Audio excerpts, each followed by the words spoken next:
नमस्कार साथियों। माध्यमिक शिक्षा मंडल भोपाल एमपी बोर्ड परीक्षा के दौरान मंडल द्वारा प्रतिलिपि संशोधन प्रकरणों के संबंध में नवीन व्यवस्था लागू की गई है। यह वीडियो कक्षा 10वीं एवं 12वीं बोर्ड परीक्षार्थी एवं विद्यार्थियों के लिए अति महत्वपूर्ण है, क्योंकि जब अंक सूची की डुप्लीकेट प्रतिलिपि या संशोधन की आवश्यकता होती है तो ये जानने के लिए बहुत ही अनिवार्य होता है कि क्या नए नियम हैं, हम किन नियमों के तहत आप अपनी अंक सूची में संशोधन या डुप्लीकेट प्रतिलिपि प्राप्त कर सकते हैं।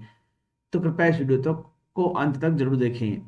जैसा कि विद्यार्थी अब जानते हैं, माध्यमिक शिक्षा मंडल भोपाल द्वारा छात्रों की सुविधा की दृष्टिगत हाई स्कूल और हायर सेकेंडरी परीक्षा के संशोधन एवं प्रतिलिपि डॉक्यूमेंट एमपी ऑनलाइन के माध्यम से प्राप्त होते थे। मतलब हम लोग जानते हैं कि एमपी ऑनलाइन के माध्यम से अगर हम 10वीं और 12वीं की मार्कशीट की कॉपी निकलवानी हो या संशोधन करवाना हो, चाहे वो डेट ऑफ बर्थ में हो, नाम में हो, पिता के नाम में, अन्य कोई जानकारी में, तो आप एमपी ऑनलाइन के माध्यम से आवेदन कर सकते थे। किंतु अब प्रकरणों के समयबद्ध निराकरण को ध्यान में रखते हुए एमपी बोर्ड द्वारा जारी किए जाने वाले प्रतिलिपि यानी डुप्लीकेट और संशोधन प्रकरणों में आंशिक संशोधन करके नवीन व्यवस्था लागू की गई है। और इन व्यवस्था के अनुसार कुछ महत्वपूर्ण बातें जो हम आपके सामने बता देते हैं कि वर्ष 1971 से लेके जो वर्ष 2002 तक के समस्त प्रतिलिपि दस्तावेजों हेतु आवेदन ऑफलाइन प्राप्त किए जाएंगे।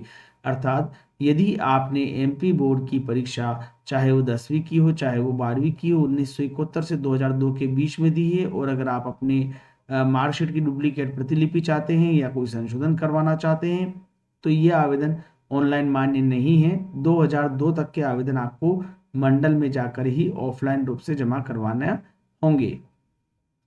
वर्ष 2003 एवं इसके पूर्व के वर्षों के संशोधन आदेश दिनांक से 3 माह पश्चात ग्राह्य नहीं किए जाएंगे।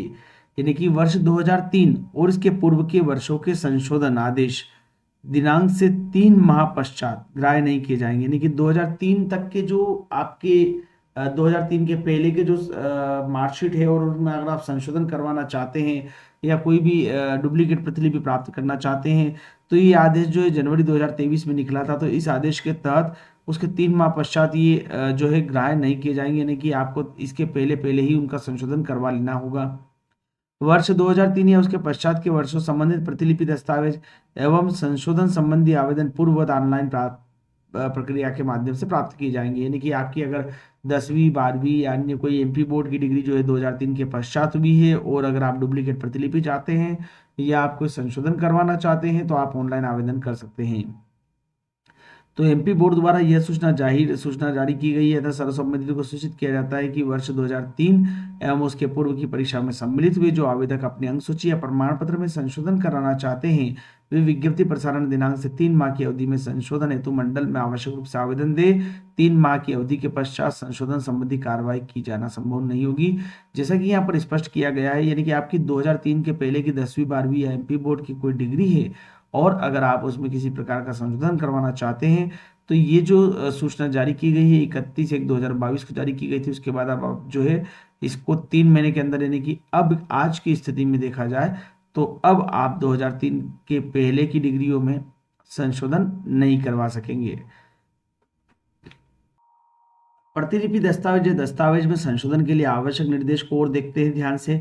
तो शुल्क विवरण की बात हम करते हैं तो जो निम्नानुसार शुल्क जो चालान के माध्यम से ऑनलाइन जमा करवा सकते हैं। अंक सूची प्रमाण पत्र माइग्रेशन में संशोधन अगर आप करवाना चाहते हैं तो परीक्षाफल घोषणा से 3 माह तक, यानी कि परीक्षाफल अगर मान लीजिए जनवरी मार्च में घोषित होता है या मई में घोषित होता है तो जून जुलाई और अगस्त इस तरह से अगले 3 महीने तक निःशुल्क प्रक्रिया होती है संशोधन करवाने की। और अगर आप जो है 3 महीने बाद 10 महीने के अंदर 3 महीने से लेके यानी रिजल्ट डिक्लेयर होने के 3 महीने बाद अगर समय आपका हो गया है तो 10 साल तक की अवधि के बीच में जो भी संशोधन करवाएंगे तो 300 रुपये प्रति अभिलेख संशोधन का जो है चार्ज आपको देना होगा। और प्रतिलिपि अनुसूची प्रमाण पत्र माइग्रेशन 10 वर्ष से पुराने अभिलेख जो है 10 वर्ष से ज्यादा समय हो जाता है और अगर आप संशोधन करवाना चाहते हैं या डुप्लीकेट प्रतिलिपि प्रदान प्राप्त करना चाहते हैं तो 400 रुपये का शुल्क आपको जमा करवाना होगा। प्रतिलिपि अंक सूची प्रमाण पत्र के लिए दस्तावेज जो आपको जमा करने हैं वो कुछ इस प्रकार है। मूल अंक सूची जो कि आप रिप्लेस करवाना चाहते हैं, यानी जिनमें संशोधन करवाना चाहते हैं, या मूल अंक सूची नहीं है, प्रमाण पत्र नष्ट हो जाने, गुम हो जाने, चोरी हो जाने के संबंध में छात्र द्वारा इस विषय के संबंधित स्व प्रमाणित घोषणा एवं स्वयं की पहचान का एक फोटो युक्त प्रमाणित दस्तावेज जो है जमा करवाना होगा। जैसा कि हमने बताया कि 2003 के बाद वाले दस्तावेज, यानी कि 2003 के बाद अगर आप डुप्लीकेट मार्कशीट प्राप्त करना चाहते हैं, जिनकी परीक्षा आपने 2003 या उसके बाद दी है, तो आप ऑनलाइन एमपी ऑनलाइन के माध्यम से आवेदन कर सकेंगे और वहां से आपको 100 प्रमाणित घोषणा पत्र भी जमा करना होगा और शुल्क भुगतान की प्रक्रिया भी वहीं पर होगी। प्रथम बार उपरोक्त अनुसार आवेदन करने पर प्रतिलिपि अंकसूची प्रमाण पत्र जारी किया जाएगा। पहली बार अगर आप आवेदन कर रहे हैं तो आपको आवेदन करने पर जो प्रतिलिपि अंकसूची यानी डुप्लीकेट अंकसूची या प्रमाण पत्र जो जारी किया जाएगा, उसके बाद संबंधित छात्र द्वारा उसी वर्ष द्वितीय या तृतीय अंक प्रतिलिपि अंकसूची प्रमाण पत्र की मांग किए जाने पर स्थानीय पुलिस थाने में दर्ज कराई गई एफआईआर की प्रति लगेगी। यानी कि आप अगर एक बार चाहें तो अपनी मार्कशीट की डुप्लीकेट कॉपी ले सकते हैं। अगर किसी कारणवश गुम गई है तो आपको सिर्फ उसमें जो है अपना स्वयं का घोषणा पत्र जमा करना होगा। और अगर आप चाहते हैं कि अगर आपने उसी मार्कशीट की दूसरी या तीसरी बार प्रतिलिपि मांगने की प्रयास किया, तो आपको पुलिस एफआईआर दर्ज करवाते हुए उस एफआईआर की प्रति भी उसके साथ जमा करवाना होगी। अब बात करते हैं जन्म तिथि संशोधन के लिए। अगर आपकी डेट ऑफ बर्थ गलत है, डेट ऑफ बर्थ अगर आप सही करवाना चाहते हैं, तो इसके लिए जो है आवेदन पत्र संस्था प्राचार्य द्वारा अग्रेषित किया जाएगा। यानी आपको पहले संस्था प्राचार्य को आवेदन देना होगा और जो संस्था प्राचार्य जहां से आपने जो 10वीं या 12वीं की थी वहां से वो अग्रेषित होगा, तथा संशोधन के संबंध में संस्था प्राचार्य का अनुशंसा पत्र भी लगेगा कि जो भी आप संशोधन करवाना चाह रहे हैं जन्म तिथि में, वो संशोधन किया जाना है। इससे संबंधित आपको संबंधित प्राचार्य का अनुशंसा पत्र भी लिखवाना होगा। संस्था में प्रवेश के लिए जाने के समय अभिभावक या पालक द्वारा भरी गई जानकारी की संस्था प्राचार्य द्वारा प्रमाणित प्रति भी उपलब्ध करवाई जाएगी। अर्थात यदि आपकी जन्मतिथि गलत है, तो जब आपने प्रवेश लिया था उस संस्था में, तो जन्मतिथि आपने क्या दर्ज कराई थी वो कॉपी भी जो है संस्था से आपको प्राप्त करनी होगी और संस्था प्राचार्य यानी स्कूल के जो प्राचार्य होंगे वो इसकी सर्टिफाइड कॉपी इसके साथ अटैच करेंगे। फिर इसके अलावा मध्य प्रदेश जन्मतिथि की बात करते हैं तो पाठशाला के रजिस्टर में जो प्रविष्ट है नियम 1973 के अंतर्गत संधारित स्कॉलर पंजी है, जो कि संबंधित प्राचार्य या सह जिला शिक्षा अधिकारी द्वारा प्रमाणित हो। यानी कि अगर आप जन्मतिथि परिवर्तन करवाना चाहते हैं तो काफी थोड़ा जो एक जटिल कार्य होता है, क्योंकि जन्मतिथि परिवर्तन आसानी से नहीं होती है। स्कूल का रिकॉर्ड वहां पर जो रहता है वो मान्य होता है, स्कॉलर पंजी मान्य होती है, तो इनकी जो प्रमाणित प्रति जो है लगेगी इसमें। संस्था में प्रवेश के समय प्रस्तुत किए गए पूर्व की संस्था के स्थानांतरण यानी टीसी प्रमाण पत्र की भी प्रमाणित प्रति लगेगी। यानी आपने मान लीजिए 9वीं में प्रवेश लिया था, तो 8वीं की जो प्रमाणित प्रति है टीसी की, वो भी उसमें आपको लगाना होगी। कक्षा 12वीं की मूल अंक सूची में अगर संशोधित अपेक्षित होने की स्थिति में कक्षा 10वीं की मूल अंक सूची भी साथ में लगाना होगी। तो कुछ इस तरह के कार्य करना पड़ेंगे। यानी 10वीं की अंक सूची में अगर आपकी डेट ऑफ बर्थ सही है और 12वीं की अंक सूची में आपकी डेट ऑफ बर्थ में गलती हुई है, तो आपको 10वीं की मूल अंक सूची जिसमें सही डेट ऑफ बर्थ है, जन्म तारीख है, वो भी आपको इसके साथ अटैच करना अनिवार्य होगा। अब बात करते हैं छात्र का नाम, पिता का नाम, माता का नाम या उपनाम में संशोधन करवाना है तो इसमें मंडल द्वारा छात्र को जारी मूल प्रवेश पत्र या नामांकन कार्ड की प्रति इसके साथ अटैच करनी होगी जब आपको नाम, पिता का नाम या उपनाम चेंज करवाना है तो। दूसरा, इसमें छात्र द्वारा संस्था में प्रवेश लिए जाने के समय अभिभावक या पालक द्वारा जो जानकारी भरी गई थी संस्था में, वो संस्था प्राचार्य द्वारा प्रमाणित प्रति आपको इसमें लगाना होगी। यानी जो प्रवेश फॉर्म भी भरा था आपने बच्चे के प्रवेश के दौरान, तो वो उसकी जो प्रमाणित प्रतिलिपि भी संस्था प्राचार्य से होगी, वो लगेगी। और संस्था में प्रवेश के समय प्रस्तुत किए गए पूर्व संस्था के स्थानांतरण प्रमाण पत्र, मान लीजिए आप जिस भी क्लास में वहाँ पर प्रवेश लिया, उससे पहले जहाँ से आप वहाँ प्रवेशित थे वहाँ की टीसी की जो है प्रमाणित प्रति यहाँ पर लगेगी।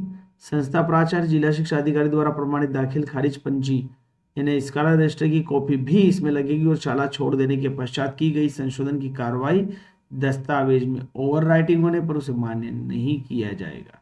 तो बच्चों यहाँ पर जो है आपको संशोधन की प्रक्रिया है उसमें काफ़ी शर्तों से होकर गुजरना पड़ता है।